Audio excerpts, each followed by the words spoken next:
You're checking in with the doctor for the greatest fantasy baseball podcast in the world, starring your hosts, Dr. Fantasy. I'm ready to rock and roll today. And Rydawg. Harrison Masturbator. Welcome to Doc and Dog, your fantasy baseball geniuses, presented by the Fantasyholics. What's up, everyone, and welcome to another episode of Doc and Dog, and we are in the middle of our MLB team mini-series right now. My name is Jordan Jica, a.k.a. Dr. Fantasy, and I am here with my co-host, Rydawg. Rydawg, you ready for the Diamondbacks? Let's talk some Diamondback baseball, Doc. Yeah, and we were saying right before this that we're actually both excited about the Diamondbacks, and I think historically it's not one of those organizations you're excited about, but I think there's a lot of fantasy relevance here, so I'm excited to dive into it. But what we're going to do is we're going to preview their lineup and their rotation and talk about the fantasy impact. So we'll hop right into it and start with the Arizona Diamondbacks projected lineup. And leading off for them is Starling Marte in the outfield. And we were talking a little bit about him before we started recording. He's a guy, he's going pick 32 right now overall, which seems pretty accurate based on the drafts that I've done and the mocks I've been a part of. He's one of those guys, he's a very safe pick. You know exactly what you're going to get out of him.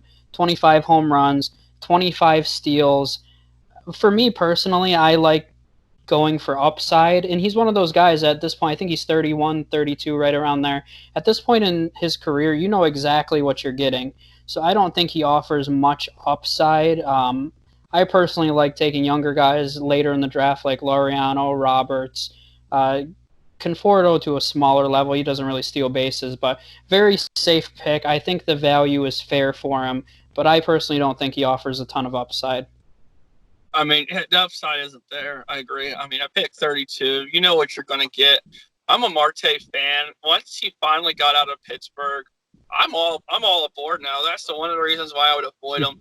Even in Pittsburgh, his numbers were still there, which was kind of surprising.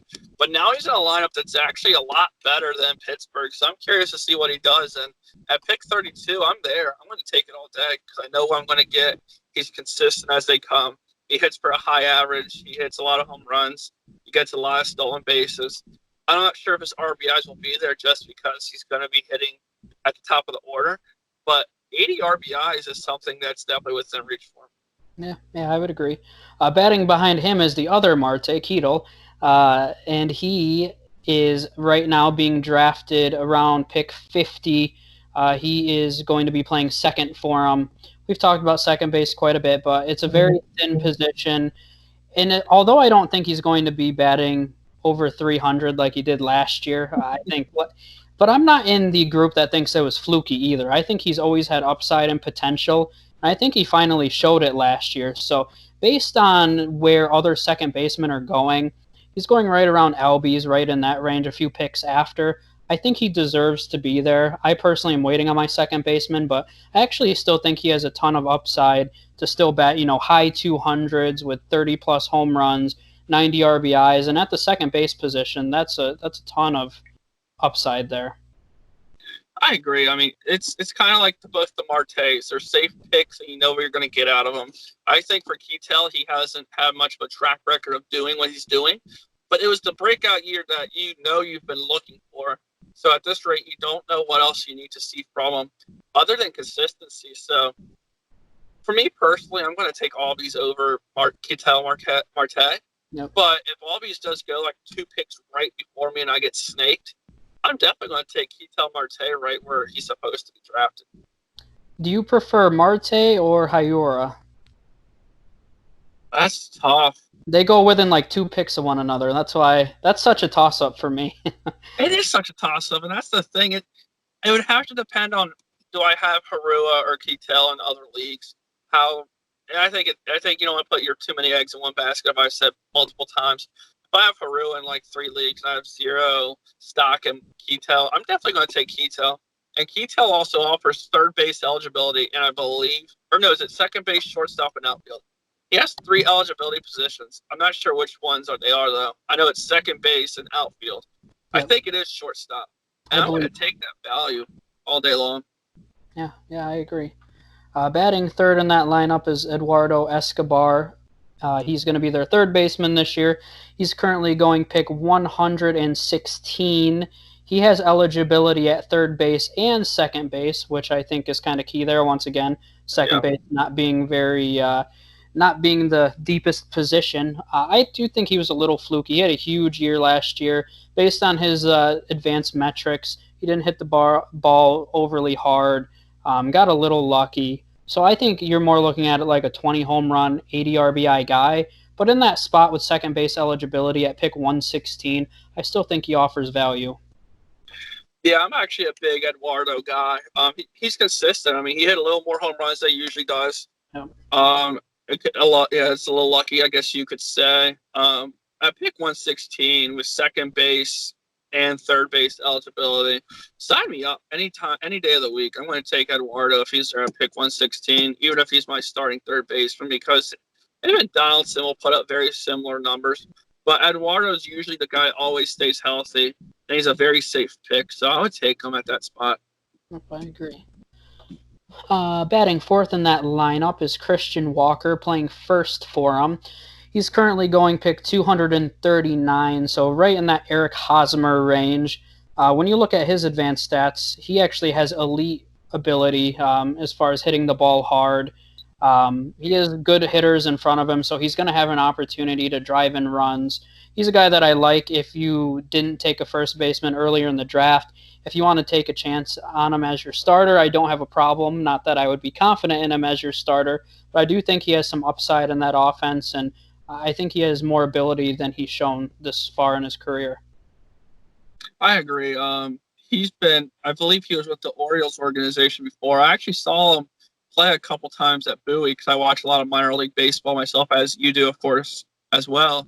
So he was very interesting at Bowie. Once they traded him because they preferred Mancini, which is nothing wrong in that aspect. But Walker's a guy that has a lot of potential, but he just hasn't quite reached it. Not even close, I don't think. But with that said, for fantasy perspective, I'm going to go Hosmer just because he has the track record. They're going around the same value, like you said. I feel more comfortable if I had to choose. I'd go Hosmer as my starting first baseman.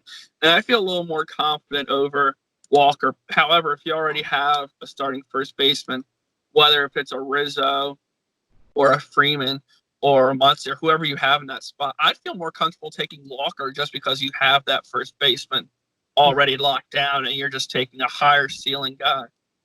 Yeah, definitely. Batting fifth in that lineup is David Peralta in the outfield. I don't have a ton of notes on him. He's going pick 219 right now. Anything you want to say about Peralta?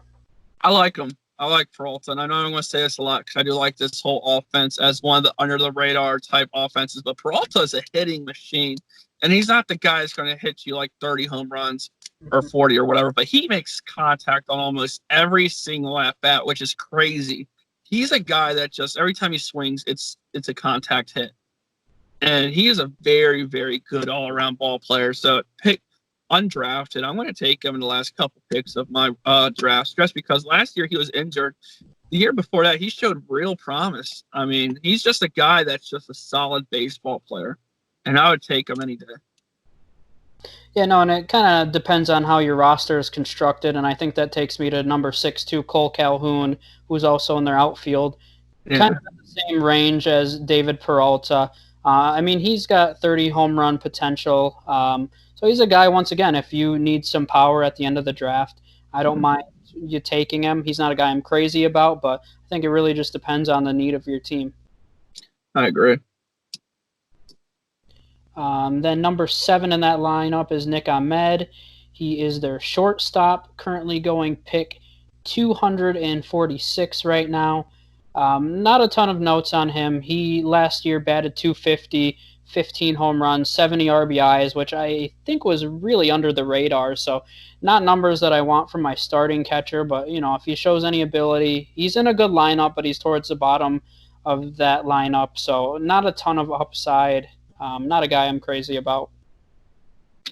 Yeah, I agree. Ahmed is one of those shortstops that he's not a tasty name. His stats just aren't there, and the ceiling his ceiling's capped. So with that said, For Nick Ahmed, I mean, I'm going to look elsewhere just because there's more tasty names out there. Yep, I agree. Then last in their lineup is Carson Kelly, who is their catcher. I've seen some people that really have liked Kelly as a catcher this year. To me, he's more of a defensive-minded catcher. I'm not really taking him for fantasy purposes, but I know a lot of people that are higher on Kelly than I am.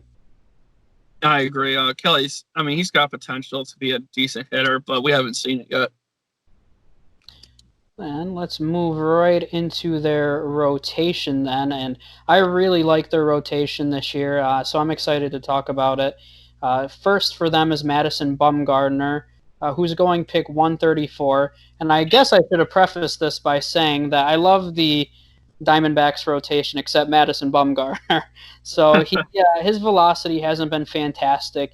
Last year he got knocked around. His pitches didn't have as much movement on them, and I talked about that previously with David Price. But once their pitches don't have as much movement, what really do they offer as a pitcher?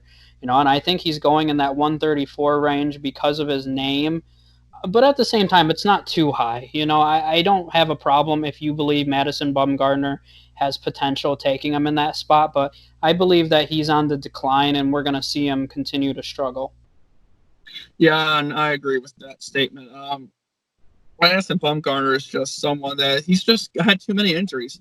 And most of his injuries, he had a couple motorcycle accidents, I believe. So it was a lot of injuries that weren't baseball related. That just did damage to his body in general. And then I think his focus just isn't on baseball. And I say that with another piece of evidence is the fact that he's been doing rodeos, from what I've read, for years now. And Lord knows when he thought he could do rodeos during his free time and not work on his arm. So I guess while he's getting tossed around by that mechanical bull, I guess he forgot to realize what really makes him money. So when he fell off quick too. I guess that explains a lot of it. Yeah, no, that makes sense too. And fun fact on Madison Bumgarner, when I was a bat boy, Madison Bumgarner hit for the cycle in a game I was bat boying in the minor leagues. That's awesome. So I'm sorry. His bat is not that it matters for fantasy purposes, but the home run that he hit in that game was actually a grand slam to complete the cycle too. So it's kind of cool. He's always had power in his bat, but like you said, pitchers don't get points for their hitting, unfortunately, in any fantasy leagues, at least that I've been a part of. I'm sure you can make an edit in there somewhere. Yeah, that would be cool. I've never played in a league like that either, but that would be kind of cool. Yeah, let's see if Travis will start it up. I'm sure he would. Second, they have listed Mike Leake, which I thought was kind of weird, but not much to speak of. He's below average, really, in every single category. His ownership percentage is like 5%, so he's probably only owned in super, super, super deep leagues. So not many notes on Mike Leake. So I'm going to move over to Robbie Ray, who is listed as third in their rotation. He's currently going 162 overall. I like Robbie Ray going 162 just because you're getting into your fifth or so pitcher at that point, and he has an elite K rate. And if I can get a guy that's going to strike out 200 batters at pick 162, I think that's a good value there. I agree. And when we talked about when you get pitchers early on that don't strike out very many guys, you look towards getting pitchers towards the end. And Robbie Ray is just a prime example as your fifth pitcher. You can get a guy that takes 200 strikeouts easily every year, assuming health, of course. And you can take a guy that gets a really low ERA and a really low WHIP and gets quality starts and wins, but doesn't really strike a lot of people out, and it balances it out a little bit. Yeah, I agree with you. Behind him is a guy that I'll let you talk about first, Luke Weaver. Your boy going pick 193 right now, so I'll let you start off for this one. I mean, there's nothing to really hate about on Luke Weaver. He's going super late. His ceiling is very high. He hasn't pitched a lot of innings, and I believe he made his debut last year. So he still has a long way to go in terms of showing what he can do. But I loved everything I saw from him last year, and I'm looking forward to a 200 innings pitched seasons for him. And at pick 193, I'm going to take it all year long. Yeah, no, and I agree with you that he has a ton of upside, and I haven't really mentioned it in this episode, but I think with a shortened season, there's some guys that benefit more than others. And I think Luke Weaver's in that category just because he's never pitched a ton of innings. And I do think that he may have an innings limit if it was a full season. So given that he's really not going to have any restrictions, I think that just increases his upside even more. And it really allows him to kind of build into a bigger workload in the future. So maybe this year you only see 120 innings because of the shortened season, but that allows him to have 160, 180, 200 in the future. So I think it's a good opportunity for him. And at 193, I agree. He has a ton of upside. Yeah, agree. You can't go wrong with that either. And then listed fifth in their rotation is Zach Gallen over from the Marlins. He's currently going pick 140. Once again, he's another guy that I love in those middle rounds who has elite K upside. And you already mentioned the benefits of taking an elite K guy later in the draft. But once again, he's going to need to be stretched out a little bit. But whenever you can take a young guy with upside to give you 200 strikeouts in the 15th, 14th, 15th, 16th rounds, that's always great value. And that's where I'm excited for this rotation is I think there's a lot of value here. And you said earlier that I love my value, which I do. And with Robbie Ray, Luke Weaver, and Zach Gallen, I think 1 to 5, I think they have a very strong rotation. And I'm excited to see what it can do. Agreed. And those are just all three of them are guys I would love to have on my team. And I've mentioned before I wouldn't put too many eggs in one basket, but I guess with pitchers, you really can't go wrong because it's not like hitting when you have 3 hitters on the same team and they're all going every day. And I mean, I have that issue because my biasness, I end up getting Soto and then trading for Turner, and then before I know it, I have 2 Nats hitters. But anyway, for pitchers, it's different. You can take as many pitchers as you want from one team, and it won't impact you as much, really, unless all the pitchers start to slump. Right. The likelihood of that is not very well. Right. Yeah, no, I agree with you. Then their closer this year is going to be Archie Bradley. He's going pick 155. Bradley was a huge prospect coming up. Now he's just kind of settled into that closer's role. I actually think the Diamondbacks are going to be one of the NL wildcard teams, so I think they're going to be really good. I think they have a deep lineup. I think their rotation 1 to 5 is really solid. So I think they're one of those teams that can sneak in there. So I think Bradley's going to have an opportunity to get his save opportunities. And at 155, that's when I start looking at taking closers. So I like him in that spot. If you can get a closer on a good team later in the draft, it's a good value pick there. I agree. And I think I like the Diamondbacks a lot this year. Like you said, I agree. They're a wild card team. I think they could have 85 plus wins. So if you're getting a closer like Bradley that late, I'd take that any day. And then we'll finish off with their prospects. They currently have the 6th ranked farm system. And as we go through the NL West here, there's actually a lot of really strong farm systems throughout the entire division. So over the next few years, I think it's going to be a very competitive division. I think it's going to be hard to knock the Dodgers off, but it should still nonetheless be a very competitive division. I don't really have notes on a ton of their prospects. A lot of them are very young and single A still. The only one that you might see is Dalton Varsho. He's a catcher, which I think offers a ton of value. In the minors, he's shown elite upside, a guy that could potentially hit 30 home runs. He actually steals bases a little bit at right around 15 steals a year. So if he gets called up and is inserted in as their starting catcher, I actually wouldn't mind playing him as my starting catcher. I think he has that much upside. I agree. I'm going to say, you got the NL West for years to come. Like you said, the farm system's extremely deep. And I think the Rockies are going to fall off because we've mentioned in another previous podcast, their farm system really isn't anything to really brag about or show to mom. So you think about the next 5 years, it's going to be a Rockies, Padres, and Diamondbacks division. And it's going to be very interesting to see how it turns out, especially with the Dodgers, in my opinion, being older of the bunch. Yeah, I agree. Any other notes you want to make on the Arizona Diamondbacks? I think that's it for me there, Doc. All right, sounds good. So thank you guys once again for tuning in. Make sure you subscribe to the Fantasy Holics YouTube channel. Make sure you like us on Facebook and follow us on Twitter at FantasyHolics1. So thank you guys once again, and we'll see you next time. Peace out.